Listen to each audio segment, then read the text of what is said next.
Hey, good morning. Welcome to another episode of the Quarantine Leadership Series, where we hope to inspire, engage, and encourage your leadership. Today, I'm joined by Matt Doherty, author, speaker, and former college basketball coach, and most importantly, as you can see over his shoulder, a North Carolina Tar Heel. Hey, welcome, Matt, and thanks for being with us. Thank you, Cam. Hey, and it's not part of my script today, but the national championship game, I was probably 17, as a big part of my life. I mean, that was a big deal for me in Greenville, South Carolina. I moved from North Carolina to Greenville, and then y'all win the national championship. And amongst all the Clemson people in my neighborhood, that was a big deal. So yeah, no, it was a big deal in my life too. Yeah. So I want to start there because he's one of my heroes. Tell us about Dean Smith, the leadership skills of Dean Smith, his impact on you. Well, his impact on me has been, forever. I'm an executive coach, a Vistage chair, and I constantly refer to the lessons that he's taught me and my teammates back 30 years ago. He understood leadership. He was a very smart man. He understood emotional intelligence. He knew how to motivate. He knew how to get a team together. He knew how to recruit. He really was intentional with the way he drove a culture. And looking back, it really was pretty fascinating how he did those things and surrounded himself with other great people. You look at his staff and what they did as coaches, from Bill Guthridge to Eddie Fogler to Roy Williams. Yeah. Share a little bit about that. What kind of example did he set and how he treated his assistant coaches? What did he do that maybe stood out? Well, I think that he augmented his ability. He liked to coach. He had to raise money. He had to do some public speaking. But he liked coaching the most, and he was an underappreciated recruiter because you don't get those types of players without being a good recruiter, and he could really close. But it was the assistants that had to set the table and present the recruits to him, and then allowing Bill Guthridge to be the chief operating officer. If you look at it as a business, Coach Smith was the CEO, Bill Guthridge was the chief operating officer, and he allowed him to do the things that Coach Guthridge liked and was good at, and that freed up Coach Smith to do the things that he liked and was good at. And that was mainly coaching and recruiting, and he had to raise money, which I don't think anybody loves, but he was good at it. He was effective. Yeah, it's still a challenge for us as a CEO of being more CEO and letting our people do things so we don't get caught down in the weeds. I mean, it's a challenge for me. That's what we talk about with the Vistage leadership peer advisory group that I run. It is so important that you allow people to work to the top of their job description. And if you get involved, then you're not, and sometimes you do it out of guilt. Sometimes you do it out of showing that you're a team player. I'll get in there and I'll help with this or that project. And it's really to the detriment of the organization. Great point. The world and people are different today. Can you lead like Dean Smith today and be successful? Oh yeah. Coach Smith was so smart. He was ahead of his time. The way he drove culture, everyone's trying to find culture and define it and implement it, and they don't know how. And we had a great speaker, David Friedman, who spoke on culture to our Vistage team.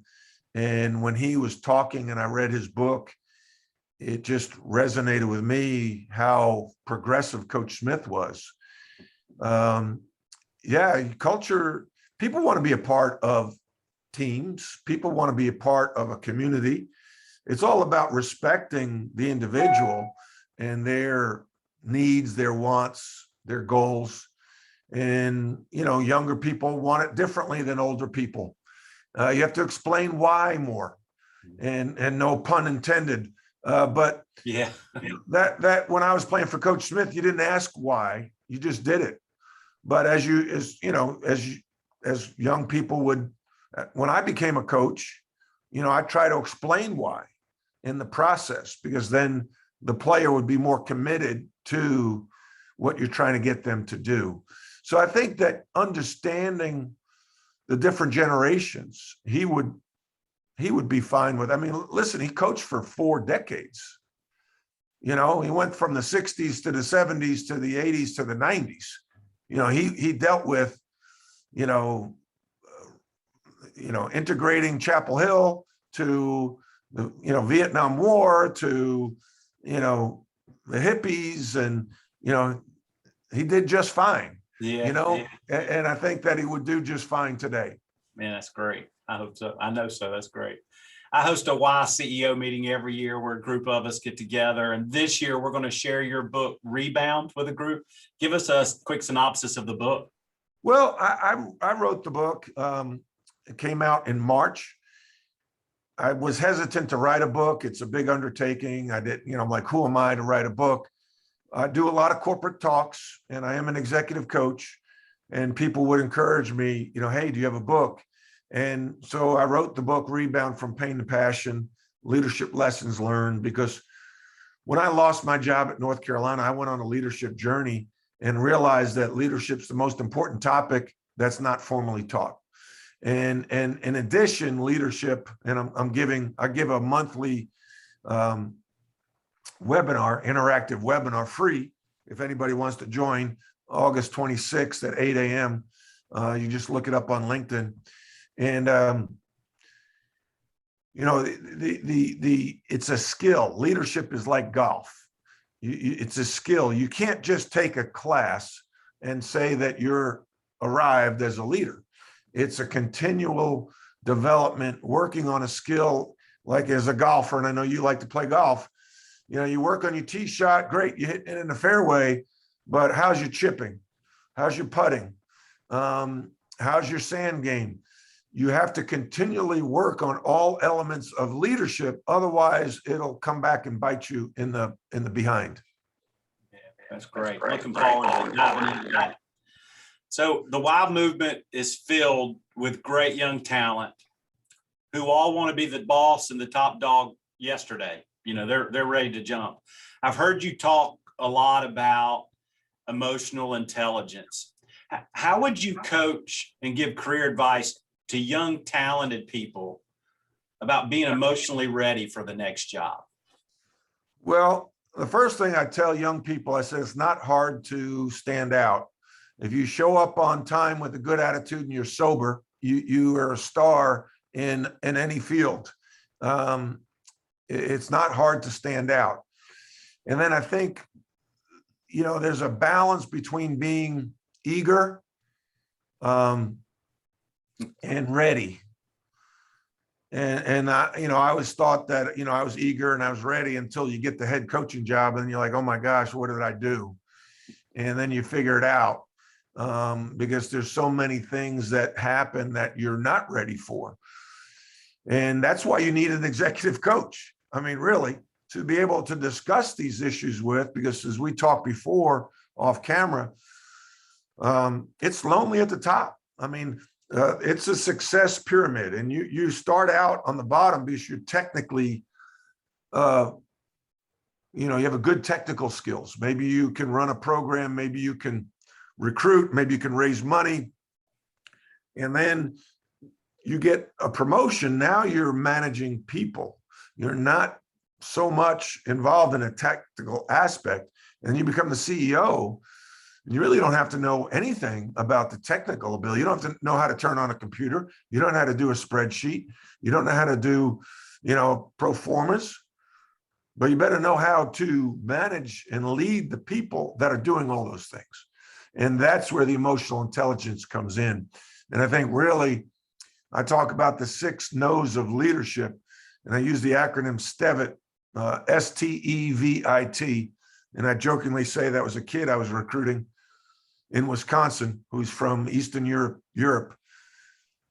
STEVIT stands, the acronym is know yourself, know your team, know your environment, know your vision, know your industry, and mine for the truth. And I think if you can do those things on a continual basis, you'll go far. You got to know yourself.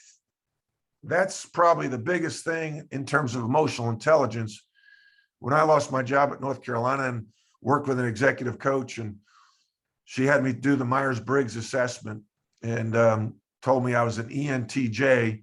And I jokingly said, you know, I've been called a lot of four-letter words before, but not an ENTJ. And she said, well, ENTJ, only 2% of the population are ENTJs. And I thought that I was kind of a elite. And she says, no, you don't get it. That means 98% of the population don't think like you think. And that's the start of emotional intelligence. Man, that's great. It is. I love your analogies there. Perfect. Another great leader you worked for is Bob McKillop, who's the head coach at Davidson, been there forever, wildly successful, and has probably turned down many opportunities to make more money, coach in larger platforms, bigger schools, et cetera. What are some of the leadership traits that made him successful being in one place for so long? How's he done it? I think a couple of things. One thing that I've always learned from Bob McKillop as a player, I played for him in high school for 2 years, to working for him, to now being a friend. He always talked about the little things. You know, little things are big things. You take care of the little things, the big things take care of themselves. Like every morning, I double knot my shoe. I don't care, well, I've got a dress shoe on today, but I'm double knotting, because if fire breaks out and I got to run out of a building, don't want to have to stop to tie my shoelace. And so I'm exaggerating, but I do double knot my shoe every day, because I would go around and make sure each one of my players double knotted their shoes to start practice and before games, because it would drive me nuts if I saw a player have to stop in the middle of a game, put his shoe back on and tie it, and then the other team's going down and they score a basket. So his thing was attention to detail, the little things, because those things can cost you a win. And so the other thing he taught me was how to play hard, intensity, competition. You know, life's a competition. It's competitive. You know, they keep scoring business. They keep score at the Y. You know, are you generating revenue? Are people coming back? Are more people coming in the door? Well, you're competing with other entities for the disposable income of the people of Shelby. It's a competition. Yeah. I think he's just a great example of just being successful and keep churning it out, and not even reinventing himself, but just for such a long period of time being successful there. Well, he reinvented himself. First 3 years at Davidson were not good years, and he reinvented himself. It was really amazing as a coach, as a leader. He really went from being a high school coach that was coaching college to becoming a college coach, an elite college coach.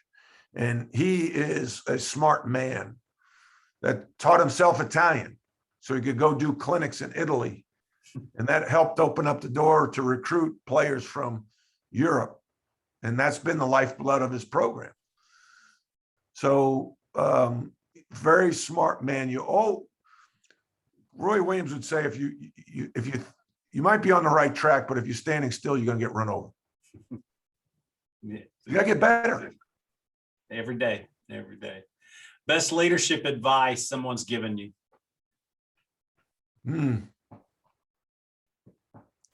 Oh gosh. There's so much. I just love collecting quotes, reading books.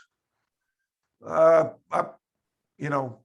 forget who said it, but your life's impacted by two things: the people you meet and the books you read. Pretty good leadership advice. I think, learning to get better. I think this gentleman, Bob Bodine, and I put this in my book, Rebound, he talked about having a personal board of directors. And this is kind of like executive coaching. But who do you have in your life that intentionally that you put together that when you're making a big decision, you can go to and talk to about this decision, and they're not emotionally involved with your job. So they're going to give you sound, real advice. And I call them truth tellers, people that are going to tell you the truth. It's hard to find the truth, but if you don't manage the truth's going to manage you right out the door. You're so right. You're so right. Final question. Share a little bit about how faith has impacted your leadership journey and development. Yeah, well, the best maybe leader ever is Jesus. You talk about leadership lessons, they're all over the Bible. I love Proverbs, such wisdom that's so relevant today. And God doesn't promise us a smooth path. Matter of fact, he promises us hardship, trials, tribulation, so that we don't lean on our own understanding, that we lean on his understanding and faith. That's called faith. And so I think he throws hardship at us as a test. Are you going to come to me?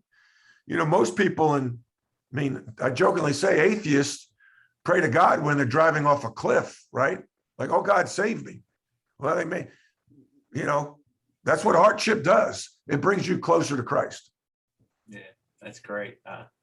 Yeah, we all have that journey. And so, but I appreciate you sharing your story. I look forward to introducing you and more into our YMCA community, and then looking forward to seeing you out and about, and invite you to Shelby anytime you want to meet old friends and play a little golf. And but I thank everyone for watching this. Make sure you subscribe to the channel and share this with your friends and family. And then also remember to always lead with love. Matt, thanks again. Thank you, Ken.